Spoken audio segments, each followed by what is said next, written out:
చాలా టేస్టీగా సాఫ్ట్ గా ఉండే మోతిచూరు లడ్డు ఎప్పుడన్నా ట్రై చేశారా? దీనికోసం ముందుగా 2 కప్పులు శనగపిండి, చిటికెడు సాల్ట్, తగినన్ని వాటర్ వేసుకొని బాగా మిక్స్ చేసుకోవాలి.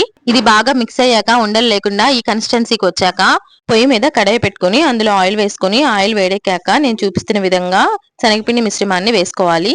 మీడియం ఫ్లేమ్ మీద అటు ఇటు తిప్పుతూ వేయించుకోవాలి. ఇవి ఈ విధంగా వేగాక అవి తీసుకుని పక్కన పెట్టుకుని చల్లార్చుకోవాలి. అంతలోపు పాకం కోసం 2 కప్పులు పంచదార, 2 కప్పులు వాటర్ వేసుకొని పాకం పట్టుకోవాలి. ఈ పాకంలో చిటికెడు ఇలాచీ పౌడర్, చిటికెడు ఫుడ్ కలర్ వేసుకొని బాగా మిక్స్ చేసుకోవాలి. ఓ తీగ పాకం వచ్చాక మూత పెట్టి పక్కన పెట్టుకోవాలి. ఆ తర్వాత మనం ముందుగా తయారు చేసి పెట్టుకున్న శనగపిండి మిశ్రమాన్ని మిక్సీలో వేసుకొని బాగా మిక్సీ పట్టుకోవాలి.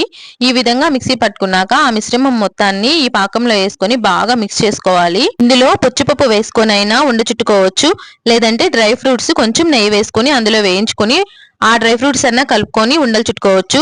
కొంచెం చల్లారాక ఉండలు చుట్టుకుంటే మన మోతిచూరు లడ్డు రెడీ. ఇది ఏదైనా ఫంక్షన్లకు కానీ దేవుడి దగ్గర ప్రసాదంగా కానీ చాలా తొందరగా మన ఇంట్లోనే తయారు చేసుకోవచ్చు. అయితే షాపుల్లో మనం కొనుక్కుని తినే వాటికన్నా చాలా టేస్ట్ గా ఉంటాయి ఈ లడ్డూలు.